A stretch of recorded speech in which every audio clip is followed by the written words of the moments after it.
These are the stories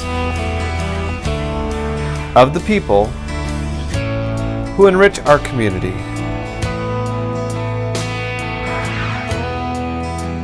Calling Kent Home Council Edition. Meet the men and women of your Kent City Council.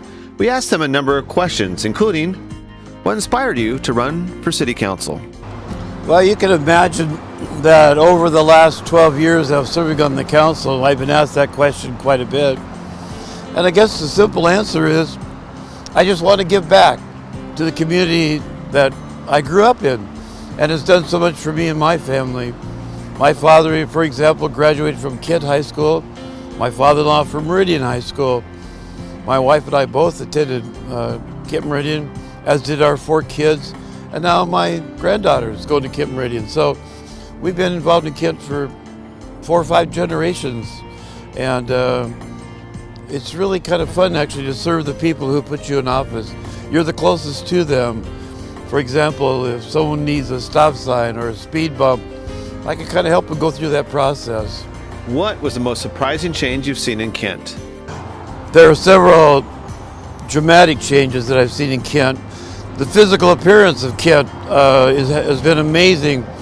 The transfer vehicles going by is no longer on Meeker Street. They used to be the main artery to the heart of Kent, and now it's more or less a vein. And the street that I'm talking to right behind me here is James Street, which is now becoming one of the fast corridors in our area.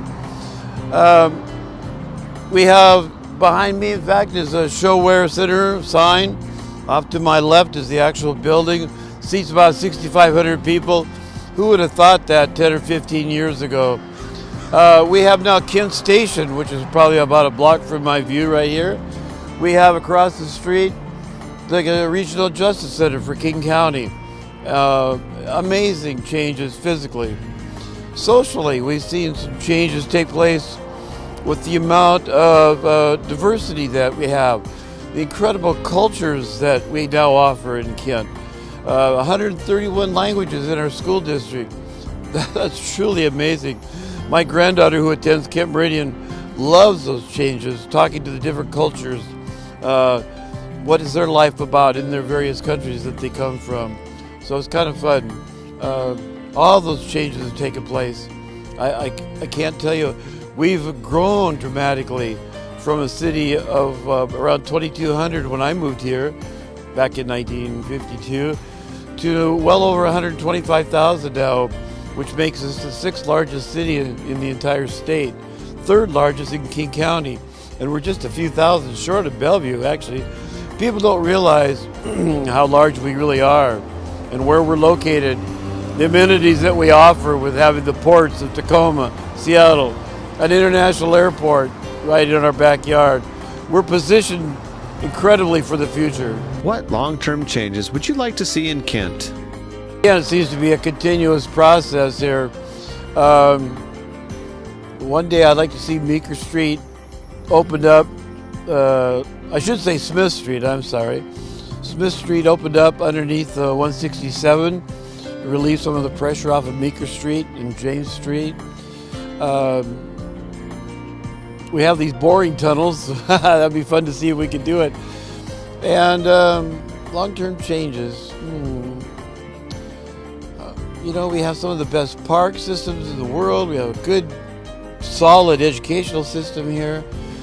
So the long term is going to be to handle growth. Particularly, I see the biggest challenge is in the area of traffic congestion and just the maintenance of our transportation system.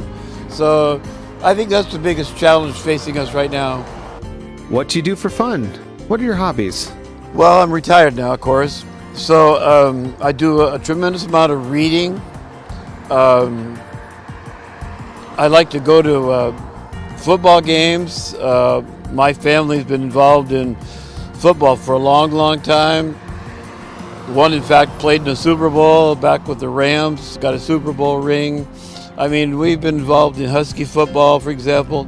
Right now, we've got a relative that plays for Eastern, and football is just a big part of our family, and I've got a large extended family. My wife has 8 brothers and sisters, and we all show up to just about everything. And now we've got nieces, nephews, grandkids, so we're very busy. And I guess one of the other things that I really like to do is whitewater rafting. I really enjoy that. Take my family out and just have a good time. Why did you choose Showware Center for your interview? And I chose Showware because of the novelty of having a facility this large. It's an amazing place. Most people have not come inside yet. We have the Seattle Thunderbirds playing here, and over my shoulder is a sign that I was able to find some money for. I was chairing the Lodging Tax Advisory Board.